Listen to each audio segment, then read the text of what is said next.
Hay muchas cosas que aún no podemos encontrar ni explicar en el cerebro, como por ejemplo la libertad, cómo tomamos las decisiones, cómo podemos crear un mundo mejor.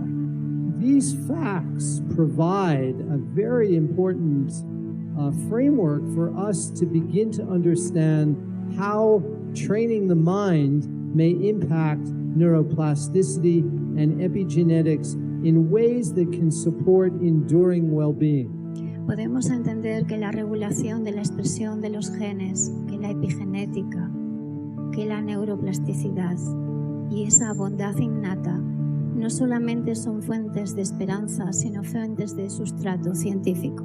We know that a mother who behaves in a more nurturant, loving way toward her offspring actually induces epigenetic changes in the brain and body of those offspring which persist, often for the individual's entire life and even past to 1 or 2 subsequent generations. Sabemos que la mente puede ser entrenada, que la mente puede ser más competente y menos competitiva. The research shows that when we train our mind in these kinds of ways, we can become more emotionally balanced, learn to better regulate our emotions. Meditar no es un lujo, es una necesidad en un mundo que seguro cada vez puede ser más incierto. So when we engage in meditation practices, contemplative practices to cultivate kindness and compassion, we are not creating these qualities, what we say de novo, just out of thin air, but rather we are recognizing qualities that exist already. We're becoming more familiar with these qualities that constitute our basic nature. ¿Puede el amor, la empatía, el gozo y el altruismo ser elementos significativos en este mundo? ¿Puede la política y la neurociencia del bienestar crear un cambio significativo? Nosotros creemos que sí. And so by changing our mind, we have the conviction that we can also change the world.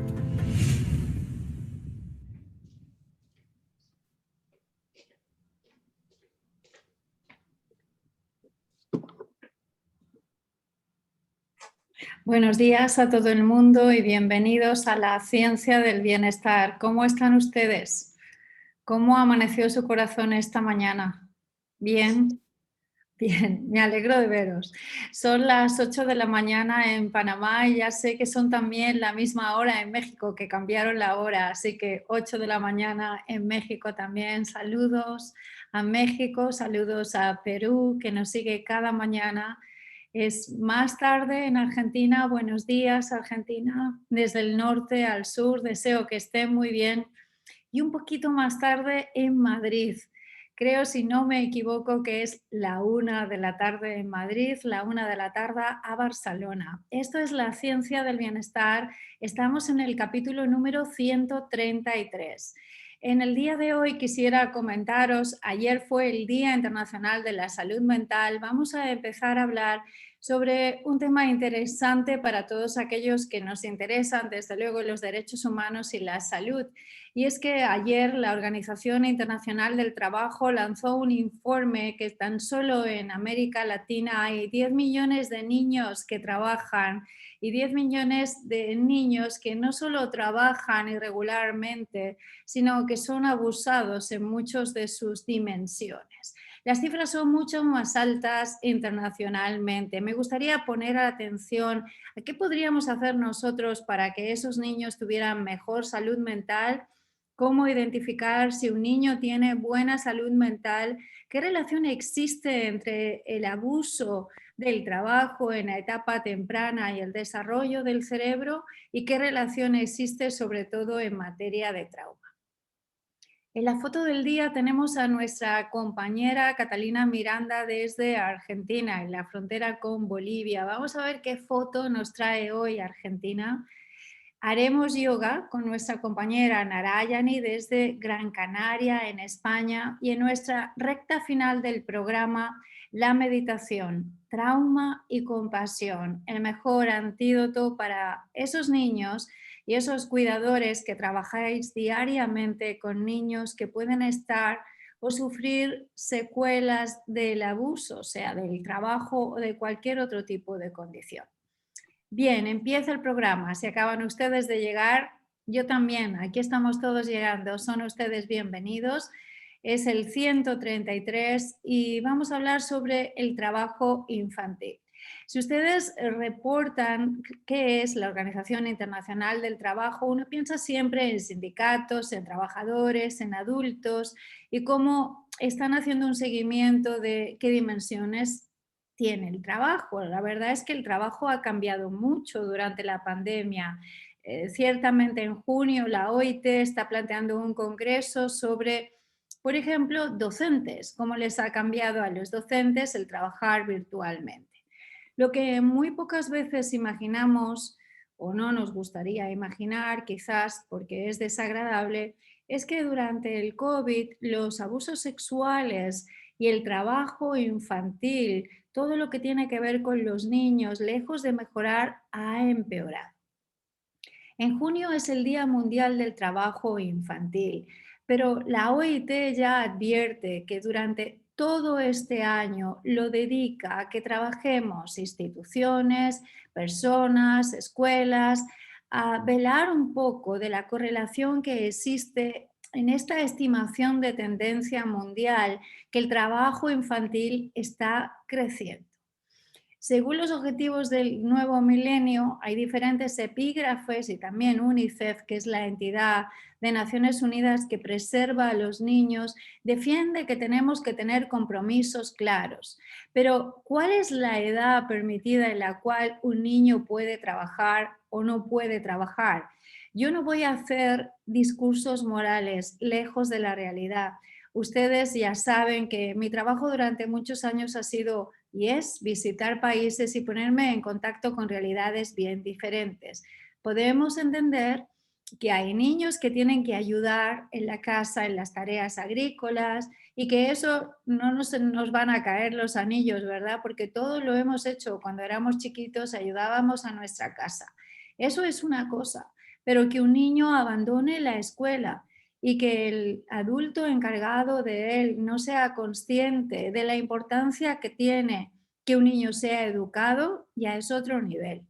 Que ese niño sea, por ejemplo, dado para trabajar porque la familia necesita recursos y que sea como un esclavo prácticamente infantil, eso es otro nivel.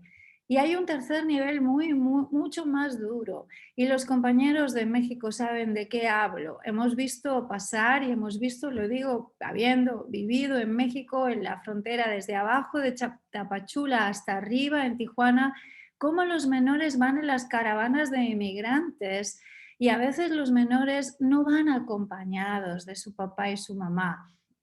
A veces no tienen papá ni mamá. Los papás y las mamás desaparecieron, otras están emigrados en los Estados Unidos o quién sabe dónde, y los menores van en el tropel de los adultos. El caso más significativo fue hace bien poquito que encontraron a 5 menores hondureños hace una cuestión de días y estos menores iban solitos, ya no tenían papá, estaban cruzando la frontera y les tomó de la mano todo el grupo católico, el grupo cristiano que trabaja en México fuertemente atendiendo a los menores desamparados que cruzan para trabajar. O sea, esos chicos tuvieron la suerte de ser encontrados por esos padres, hubieran podido tener la desgracia de caer en las manos de las mafias y el abuso que se comete contra los menores inmigrantes es tremendo. Hemos visto menores lanzados en la valla de los Estados Unidos como si fueran piedras arrojadizas y uno, la verdad es que a mí se me parte el alma cuando pienso en que eso está pasando hoy, ya no en la era de Trump, sino en la era de Biden y que está pasando en nuestro siglo, en el siglo XXI. El abuso infantil, las condiciones de trabajo, de explotación y de educación en los niños no han mejorado. Por favor, no se engañen, contrasten las cifras, pueden consultar informes de UNICEF, informes de la Organización Internacional del Trabajo, que realmente nos ponen a todos en la responsabilidad moral de decir, no, esto no es posible, esto no puede ser. Hay un porcentaje de los padres de esos menores que son conscientes de que sus hijos están trabajando y que les gustaría darles una vida diferente. Ese grupo de padres conscientes más o menos es un 30%. Pero hay otro porcentaje de padres que no son conscientes, que lo ven, lo tienen naturalizado el abuso infantil. Y la naturalización del abuso infantil tiene secuelas físicas y psicológicas muy importantes, no solo en los niños, sino en las sociedades. Permitir el maltrato es una forma de violencia en cualquiera de las formas. En nuestras investigaciones en neurociencia hemos observado que tan solo un niño que pasa hambre, que no tiene la alimentación necesaria cuando es chiquito, las áreas y funciones del cerebro, por ejemplo, en materia cognitiva o en materia de desarrollo y de regulación de los impulsos, son muy diferentes de un niño que tiene comida. Pero el abuso infantil durante el COVID, el trabajo, la emigración de los menores, ha crecido y forma parte de las violencias contra la infancia. Una violencia que ya puede ser intrafamiliar, una violencia que está generalizada en el sentido de es normal que no vaya a la escuela, es lo que le toca, que trabaje, ya lo superará, así se hará más fuertes. No, miren ustedes, no. Un niño con 8 o con 10 años no tiene que abandonar la escuela y no tiene que trabajar largas jornadas. Insisto, ayudar a la familia es un tema.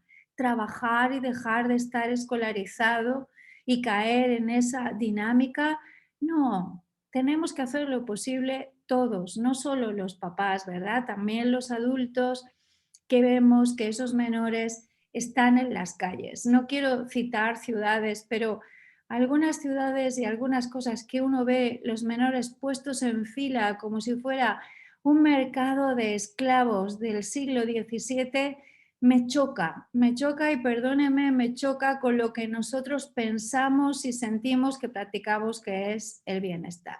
Cada mañana estamos aquí sentados, algunos en un cojín, pero yo creo que meditar es más que estar sentado en un cojín. Meditar es ser consciente de las esperanzas adversas que están viviendo las criaturas, en este caso los niños, y darle una respuesta en el sentido que podamos, ¿verdad? Si pueden ustedes darle pan, si pueden darles ustedes educación, si pueden darles ustedes unos zapatos, y si pueden hablar con los padres y ayudar a los padres a que tengan una vida más digna, no solo están ayudando a los padres, sino que están ayudando a los hijos que tienen esos padres. Por ejemplo, hay programas de empoderamiento de mujeres donde se le puede ayudar a que creen empleo. Hay programas de pequeñas granjas para ayudar a los padres y a las familias a que no emigren. Los coyotes les maltratan, ¿verdad? Entonces, intenten ustedes ser conscientes que detrás de cada niño, que son netamente ángeles, hay un sufrimiento muy grande, esos niños que cruzan y que viven esa realidad. En los estudios de los abusos hablan claramente que un niño que ha sido abusado tiene 20 veces más posibilidades de convertirse en un adulto alcohólico, en desarrollar depresión, en tener tendencias suicidas, por supuesto un 30% más de volver a repetir el ciclo del abuso y la perpetración de la violencia. Podríamos estar tomando variables todas las mañanas sobre cuál es la correlación que existe entre el abuso, el maltrato, la explotación y el ciclo de la violencia.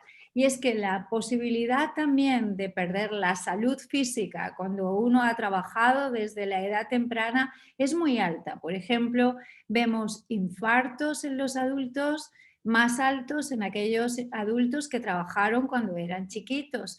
También vemos Alzheimer, enfermedades degenerativas en en los adultos que fueron niños explotados de alguna manera.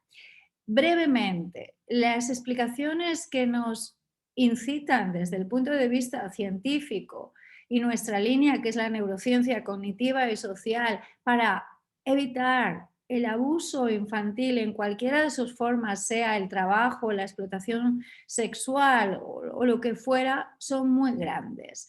Las áreas del cerebro que se afectan son el hipotálamo, que regula las funciones vitales, trastornos del sueño, trastornos de alimentación, trastornos del control de los impulsos, todas las suprarrenales, que son muy interesante ver la correlación que luego va a existir, por ejemplo, en materia de hormonas.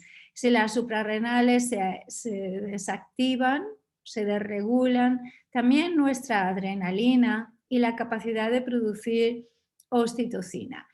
El abandono, el abuso emocional y la explotación son 3 razones, por ejemplo, de la esclerosis múltiple y del cáncer. Entonces, fíjense ustedes cómo las cosas cuando somos adultos tienen que ver con las causas y las condiciones en las cuales nosotros hemos vivido. Yo creo que eso es el cuarteto mortal que están viviendo los niños: pobreza, abuso, explotación y además la falta de educación. Si vamos a las cifras de nuevo, las cifras son mucho más altas en las niñas que en los niños. ¿Cuánto más altas? Pues casi un 35% más.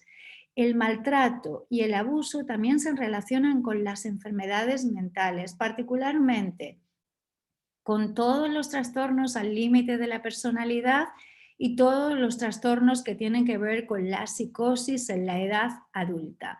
Si ustedes se quieren preguntar por qué de repente un niño al que le quitan la consola coge y se ahorca porque no soporta vivir con eso, es porque no tiene regulación de los impulsos y no tiene un estado de salud mental buena, ¿verdad? Pero si ustedes se preguntan por qué de repente un joven entra en un supermercado y dispara contra los demás, tenemos que ver cómo fue su infancia. Hay muchos mitos y creemos que en los países desarrollados no hay trabajo infantil, no hay abuso infantil, como si fuera Disneyland. Mire ustedes, en todos los países hay abusos infantiles. En todos hacemos trabajar a los niños en mayor o en menor medida. Otra cosa es que tengamos los ojos abiertos a la realidad y el corazón caliente, el corazón cálido a la hora de intentar ayudarle en las formas que sean posibles. Todos los menores que han sufrido estas condiciones tienen variables epigenéticas que van a transferir a sus hijos, incluso 3 o 5 generaciones, el impacto del sufrimiento que se graba en los genes. Todos estos menores que han vivido esto tendrán trastornos en términos de neuroplasticidad y a la hora de desarrollo de sus funciones en el neocórtex, y habrá modificaciones severas en su epigenética que no solamente afectarán a esos niños y a sus familias, sino a todo el mundo, porque el día de mañana ustedes pueden estar relacionados también con ese adulto que sufrió, y ese adulto quizás se convierte en un secuestrador o en un violador o en alguien que realmente está muy mal. Y detrás de una persona que tiene trastornos mentales siempre ha habido orígenes en la infancia, o casi siempre, que están relacionados con el abuso y la perpetración. Bien, esta es mi reflexión del día. Insisto, no es un epílogo moral, sino es una obligación desde la conciencia, reflexionar sobre esto. Vamos a hablar con Catalina, a ver su foto del día. Buenos días, Catalina Miranda, desde Argentina. ¿Qué nos traes en el día de hoy? Buenos días, doctora. Buenos días a todos. Traje esta foto. ¡Wow, qué ¿sí? bonita! La saqué de internet, de cartelera del teatro. Pero mientras la escuchaba también me ponía a pensar en estos niños, ¿no? Que deberían estar jugando con sus amigos en la escuela, no escapando, no trabajando. Y pensaba cómo el juego es parecido al teatro, ¿no? Como el juego en un niño es el medio de expresión que hace evidente lo invisible. Y pensaba en estos niños que no están jugando, que nos estarán tratando de mostrar, ¿no? Con esta ausencia del juego. Y creo que se trata de todo esto que vos nos contabas recién, ¿sí? Cierto, el teatro como el juego es una representación de la realidad, ¿no? Y activa el neocórtex, nos ayuda a representar la realidad. Exacto, sí. El teatro justamente no es el lugar donde uno va a ver, está relacionado a la visión, está relacionado con el verbo de contemplar, de ser espectador. Y el teatro es el lugar donde se pone en escena lo invisible, ¿no? Esto de, como se ve en la foto, hay un espacio vacío, ¿no? Un actor y una silla, y en el teatro ese espacio vacío empieza a ser ocupado por los mensajes que el actor sabe traducir, que el actor sabe poner en escena. Y en esta puesta en escena el actor demuestra un dominio del cuerpo, del lenguaje, de las emociones, y lo demuestra de una manera espontánea y a la vez segura, ¿no? Con esa belleza que tiene el teatro. Así es. Creo que eso es algo que nos encanta a todos los que nos gusta ver el teatro, y también me parece que sería una linda forma, ¿no?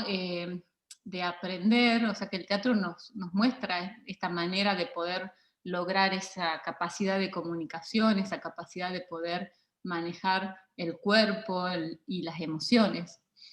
Y esto me lleva, bueno, a uno de los cursos que estamos dando en la fundación, que es justamente, ¿no? O sea, Sí. uh-huh. Sí, el curso es sobre la presencia del actor, ¿verdad? Y decir que es un curso que es gratuito, y lo que pretendemos desde luego es trabajar la expresión artística y también el trauma. El teatro ayuda mucho a liberar el trauma.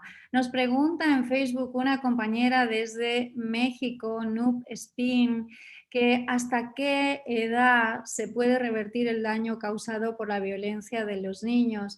Pues depende de cuál ha sido el daño, pero desde luego la neurociencia nos anima a que nos pongamos manos a la obra, porque los daños se pueden revertir, aunque haya secuelas, siempre hay esperanza.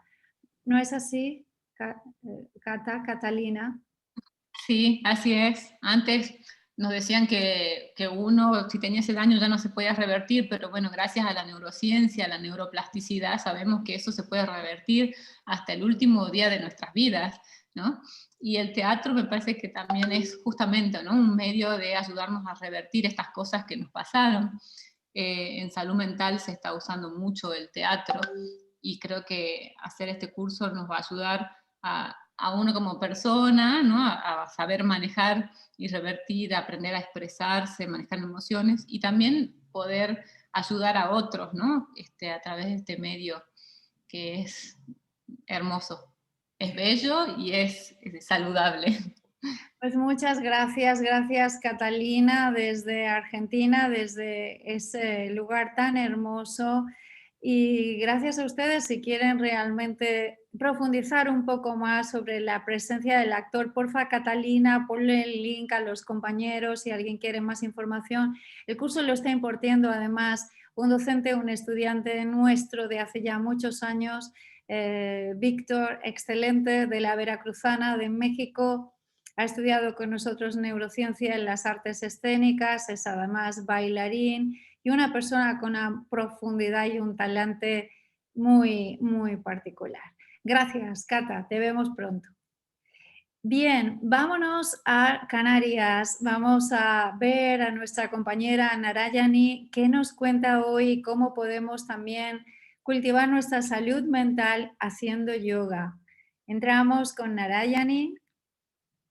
Buenos días de nuevo, buenas tardes si nos estáis viendo desde Europa, o si nos estáis viendo en diferido, pues la hora que os corresponda. Vamos otra vez con esta bonita práctica de yoga. Vamos a hacer una práctica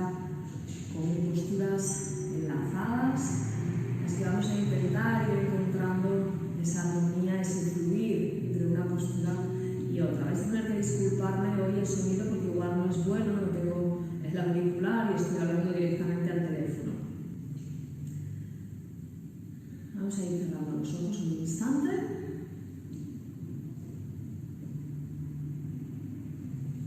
Vamos a ir tomando conciencia del cuerpo, esta herramienta con la que vamos a trabajar.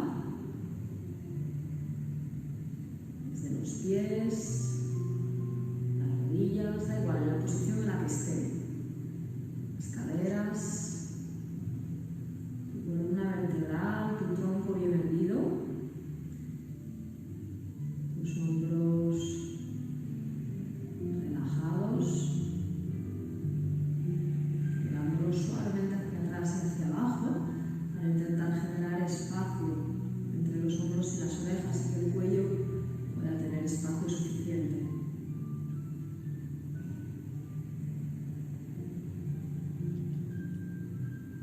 Observa cómo tu cuerpo respira, observa ese movimiento en el abdomen y en el pecho.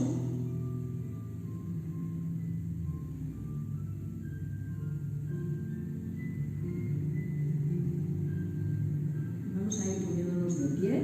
Si estáis en una esterilla, pues al principio de la esterilla. Si no tenéis esterilla, colocaros de tal manera que tengáis espacio suficiente hacia atrás.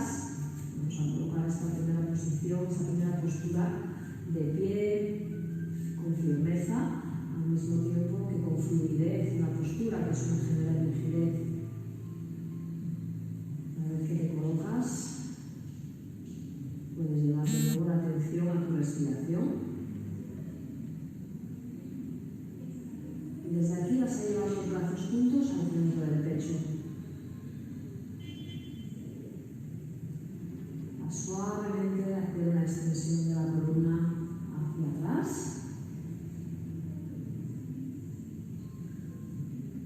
Y al exhalar seguimos con las manos juntas en el centro del pecho. Voy a llevar el tronco hacia adelante con las rodillas ligeramente flexionadas. Ahora suelto las manos al suelo, relajo la cabeza. Y llevamos un paso derecho atrás, largo, apoyando rodilla, apoyando el empeine. Elevando el tronco, elevando los brazos arriba, estirándote bien y bajamos manos a los lados del pie izquierdo. Vamos a recoger los dedos del pie derecho y de un saltito vamos a cambiar de pie. El derecho lo paso adelante y el izquierdo lo paso atrás. Si no puedo dar un salto, simplemente doy un paso y extiendo el otro atrás. Elevo el tronco. Elevo los brazos, volvemos a bajar las manos al lado del pie derecho, llevo el pie izquierdo atrás y acerco nalgas a talones. Desenvuelvo la espalda, junto palmas de las manos, elevo el tronco, elevo los brazos, de nuevo elevo la mirada hacia arriba. Y bajo brazos por delante, recojo los dedos de los pies, me voy de cuclillas, acerco manos al centro del pecho, apoyo las manos en el suelo, acerco el ombligo a los muslos y voy estirando las piernas, me pliego bien hacia las piernas, vuelvo a llevar manos al centro del pecho, elevo el tronco. Extiendo columna hacia atrás, muy suave, y vuelvo a la vertical. Vamos a girarnos y hacer la misma secuencia hacia atrás. Inhala aquí, exhalando, llevamos manos juntas al centro del pecho. Inhalando, activa los glúteos, busca la extensión de tu columna con el mentón recogido, que no caiga la cabeza hacia atrás. Al exhalar, vuelve con el tronco hacia adelante, flexiona con tus rodillas. Cuando te hayas flexionado del todo, lleva las manos al suelo, relaja la cabeza y da un paso por la pierna izquierda hacia atrás, apoya la rodilla, el empeine, eleva el tronco y eleva los brazos.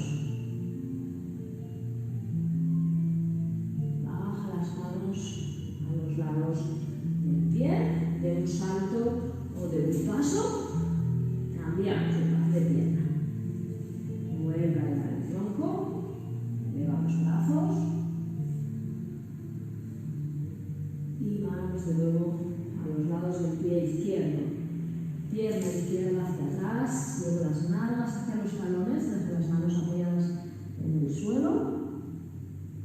Desenvuelvo la espalda, elevo el tronco, elevo los brazos y la mirada. Bajo las manos, recojo los dedos de los pies hacia las cuclillas, manos juntas al centro del pecho. Manos al suelo, estiro piernas, elevo las caderas, me pliego bien hacia los muslos. Llevo manos al centro del pecho, alargando la espalda, eleva el tronco y baja brazos a los lados del cuerpo. Vamos a hacer otra vuelta de ida y vuelta. Coge aire aquí, exhala, manos juntas al centro del pecho. Inhalando suave esa extensión de la columna. Exhala, pliega hacia las piernas. Relaja las manos al suelo, la cabeza, pierna derecha atrás, paso largo, apoyo rodilla en peine y elevo el tronco y elevo los brazos. Bajamos las manos, cambiamos el paso. Elevo de nuevo el tronco, elevo de nuevo los brazos. Y bajo manos al suelo, pierna derecha atrás, nos sentamos en los talones. Miramos ahí en los costados. Desenvuelve la espalda, eleva el tronco, eleva los brazos.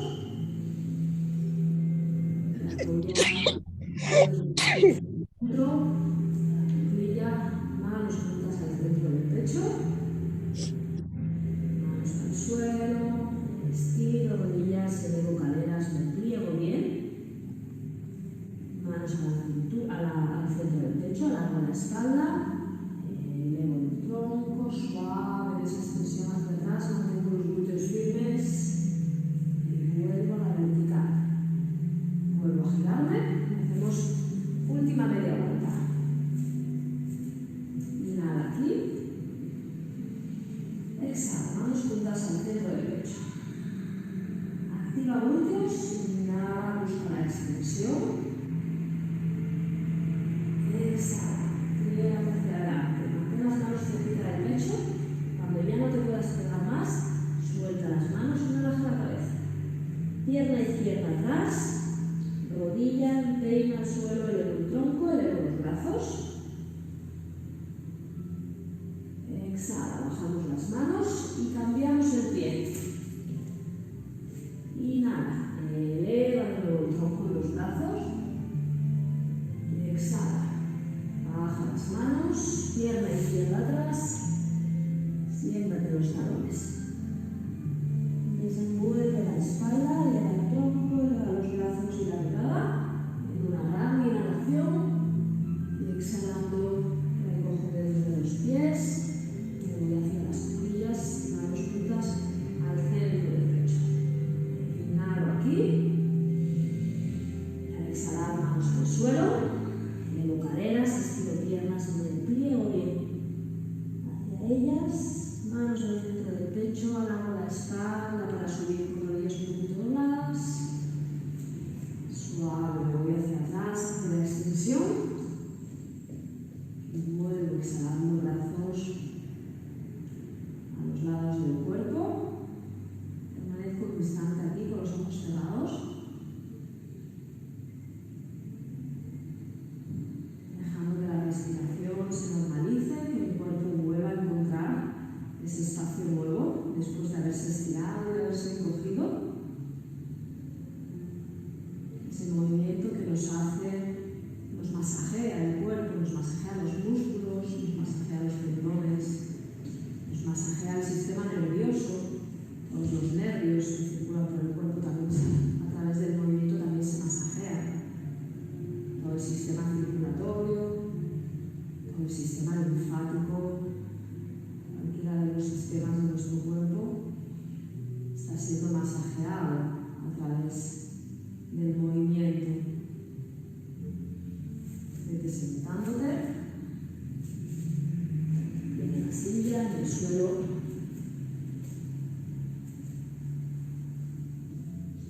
Mantén tus ojos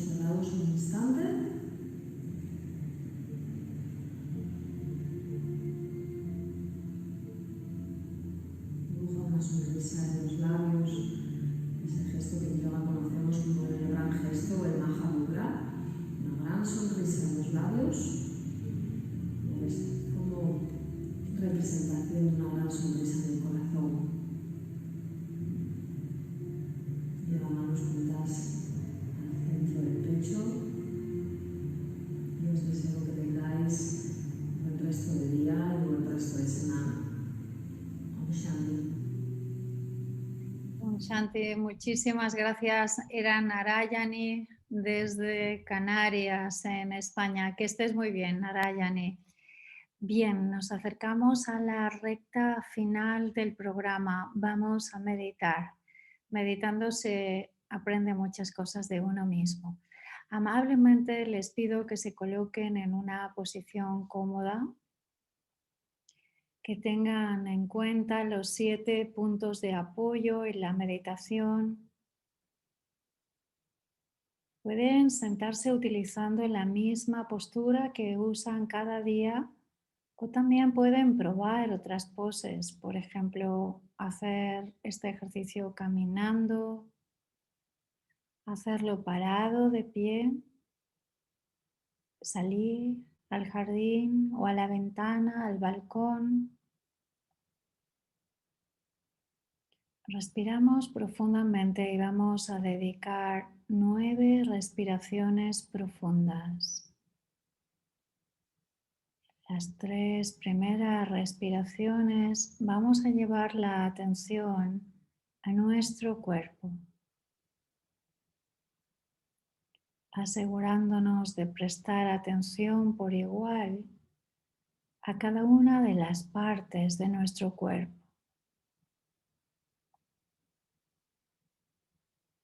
Que sientes si hay alguna parte que te llama particularmente la atención o simplemente está todo bien.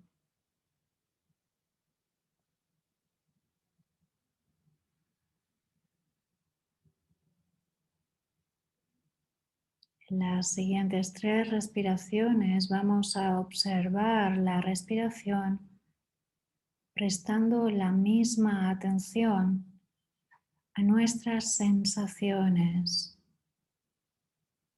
y a poner atención equitativa, ecuánime a cada una de las sensaciones. Atento al sentido del tacto, del gusto, del oído, el olfato, la vista. Atento a lo que está sucediendo.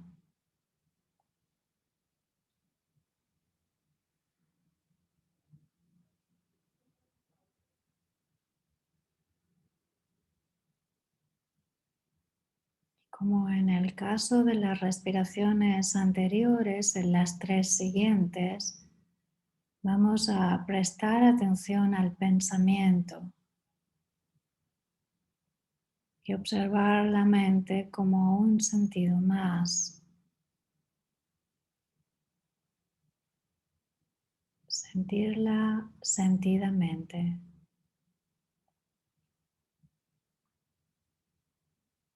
Puedes observar si es que llegan las distracciones. Toma conciencia de las distracciones gentilmente. Y vuelves de nuevo al objeto de la práctica, que es la atención a la respiración. Recordándonos en cada instante que estamos presentes en el respiro, que lo que practicamos ahora es la atención.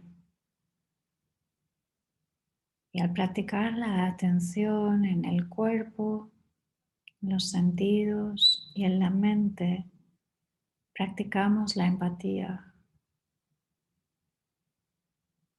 Podemos sentir si existen zonas de sufrimiento en nuestro cuerpo, en las sensaciones. o distractibilidad de la mente.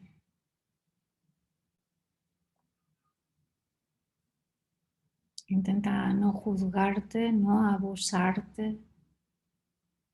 Si sientes que el sufrimiento surge, no sufras. Nada es estable, tampoco el sufrimiento. Si surge la pena, la lástima o la procrastinación, no trates de fijar esa experiencia. Sé consciente de que todos los seres sufren. El sufrimiento es un patrimonio compartido.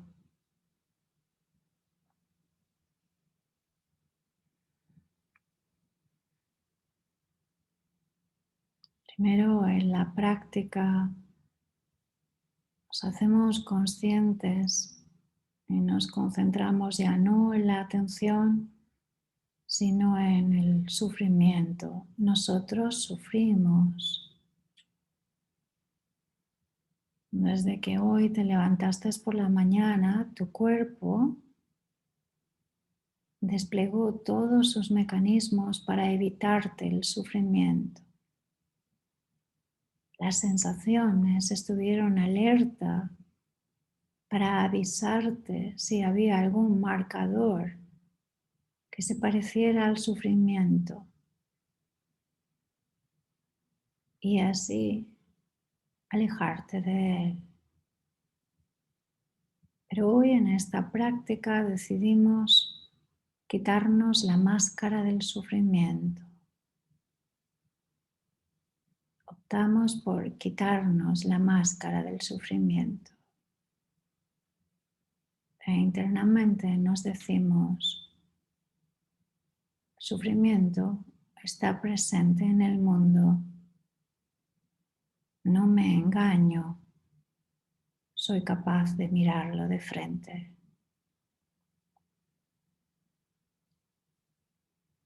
Llevamos ahora la atención a nuestro corazón. Un corazón cálido, tierno, vulnerable. Y miramos desde la respiración, como si el respiro tuviera 1000 ojos. En cada una de esas miradas profundizamos en las insatisfacciones existentes dentro de nuestras vidas, conocidas o desconocidas. Todos nosotros tenemos insatisfacciones. Aceptamos que nuestro corazón está compuesto de un todo en el cual existe diferentes materias. Aceptar ese todo y sus compuestos nos hace humanos.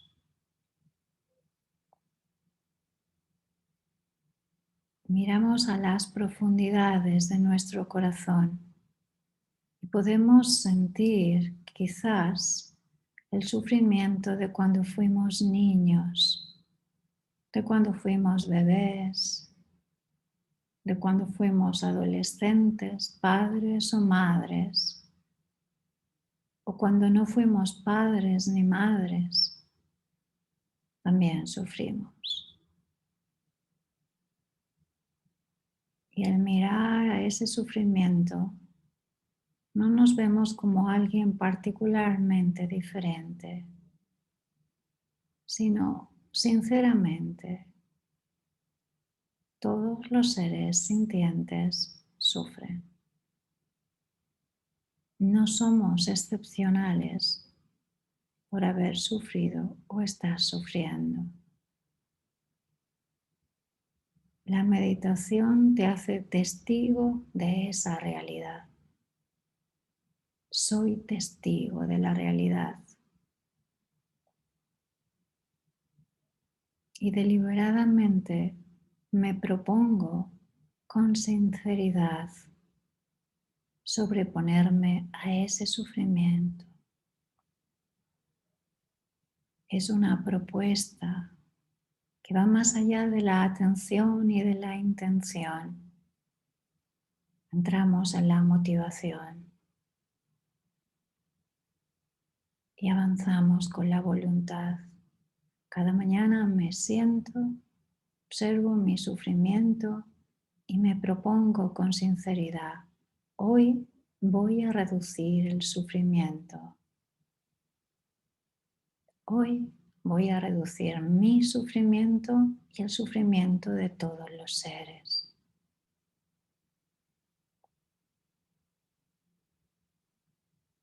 Y pongo atención a la respiración. Y al poner atención a la respiración, mi corazón empieza a irradiar amor. Una calidad del amor llamada amabilidad. Ser amable con uno mismo.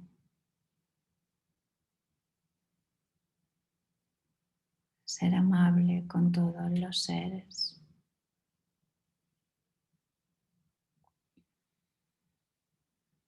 Y ahora vamos a extender esa práctica hacia algún grupo de personas. Por ejemplo, los niños, los bebés, los adolescentes. Y siente cómo te sientes simplemente al lanzar la perspectiva de observar ese grupo.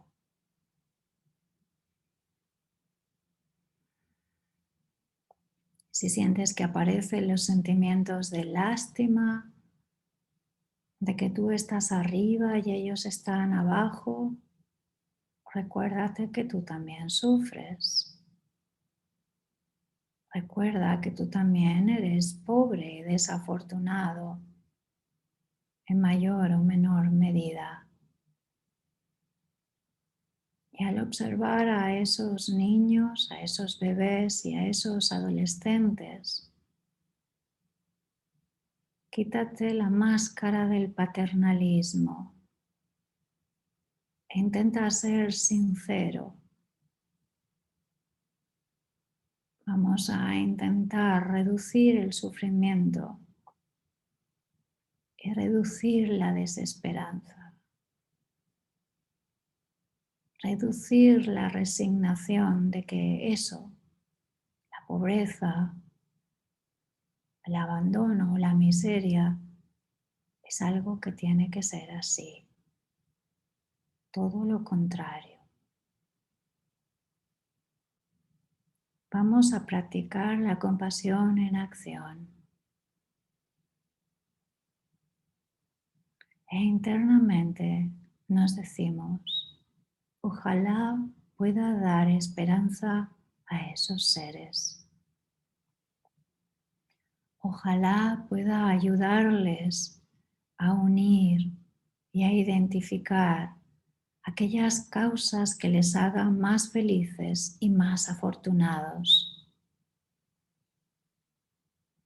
Ojalá pueda honestamente implicarme en mejorar las situaciones de estos chicos. Y a la vez, si sientes que el paternalismo avanza, que esa sensación de lástima o de mirarlos desde una perspectiva de pobres chicos desafortunados surge, vuelve a la humildad y recuerda que tú, en cierto sentido, no eres muy diferente de ellos. Que tú, en cierto sentido, también tienes insatisfacciones, sufrimientos, dolencias y abandonos. Que tú, como ellos, estás experimentando la humanidad compartida. Solamente es una cuestión de grado y de manera.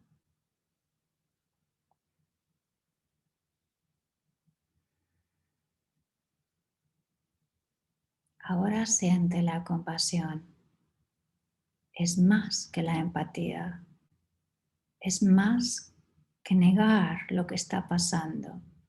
Es más que correr a dar ayuda. Siente la compasión. La compasión es ser libre y desde esa libertad entender el dolor ajeno. La compasión es ser hábil y desde esa habilidad comprender el amor. Y en cada respiración es un compromiso. E internamente pensamos, asumo ese compromiso. Asumo ese sufrimiento. Asumo la conexión que tengo con todos los seres. Asumo la desesperanza. Asumo el abandono.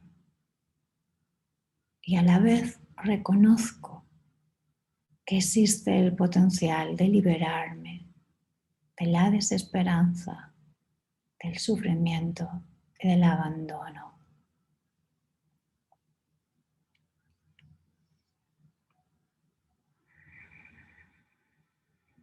Siente la diferencia. Esto es compasión en acción. Si de nuevo sientes que te embarga la empatía desbordante, si sientes que ellos están peor que tú y que tú eres quien va a salvarlo, abstente. Vuelve a reconocer tu propio sufrimiento.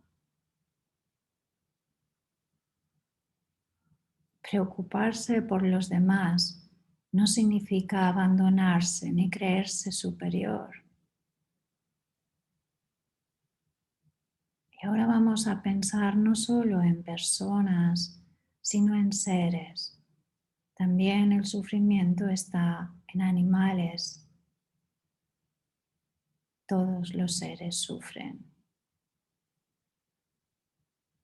Y este tiempo que pasamos meditando es una oportunidad para practicar la compasión en acción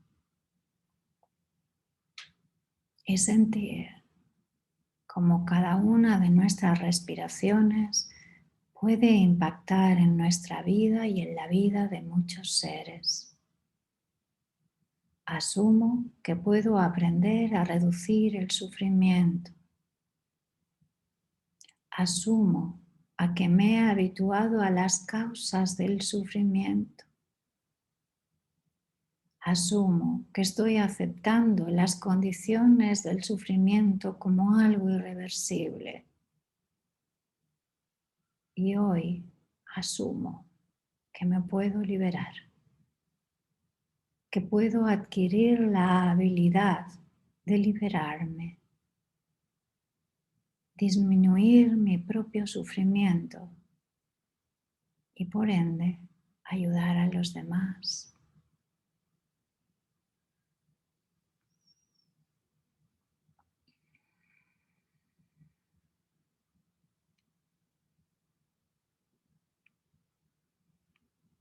Y de nuevo volvemos a mirar a los ojos del corazón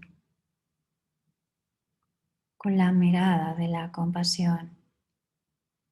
Una compasión que no es paternalista, que no es pasiva, que no es culpabilizante ni pietista. Una compasión que es responsable y hábil.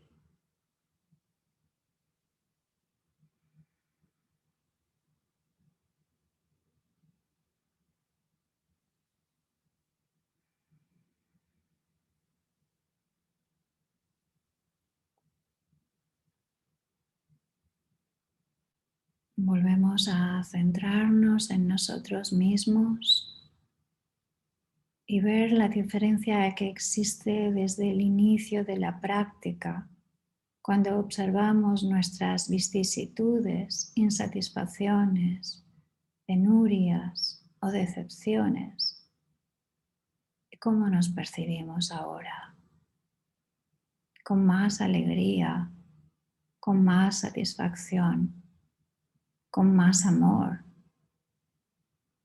con más capacidad y habilidades de sanarnos y de centrarnos en los aspectos más positivos de nuestra existencia.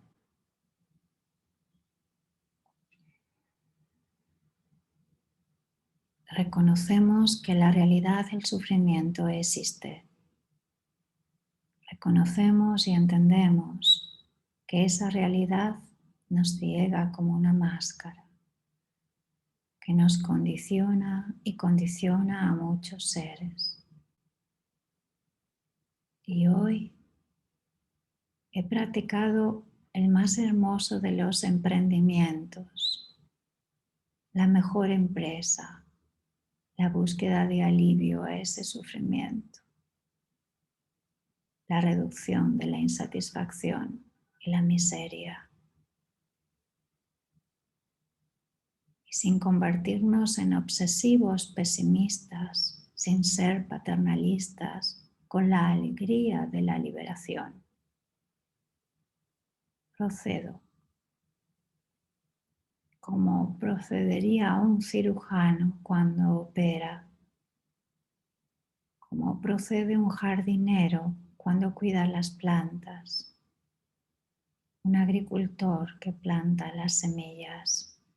Asumo mi responsabilidad. Asumo que puedo parar la cadena de transferir el trauma y el sufrimiento. Y a la vez, sin dejar de estar conectado conmigo mismo, voy a permitir que aquellos seres que sienten y comparten sus penas y sus alegrías conmigo sean tratados con dignidad. La dignidad que otorga la compasión en acción.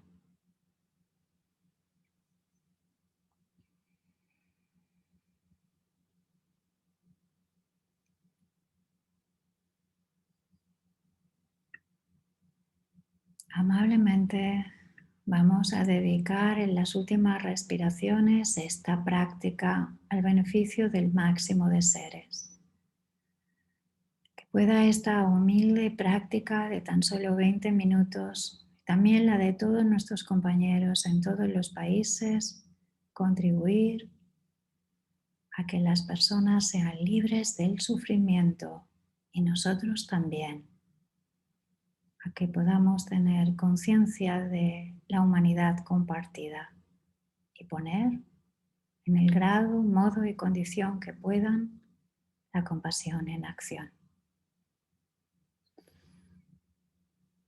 Deseo que estén muy bien, sinceramente. Fue el capítulo 133. Muchas gracias por cultivar el bienestar y gracias por hacer todo lo posible por reducir el sufrimiento. Diferencia y grado no es importante. Lo importante es hacer. De gota en gota se consigue un océano.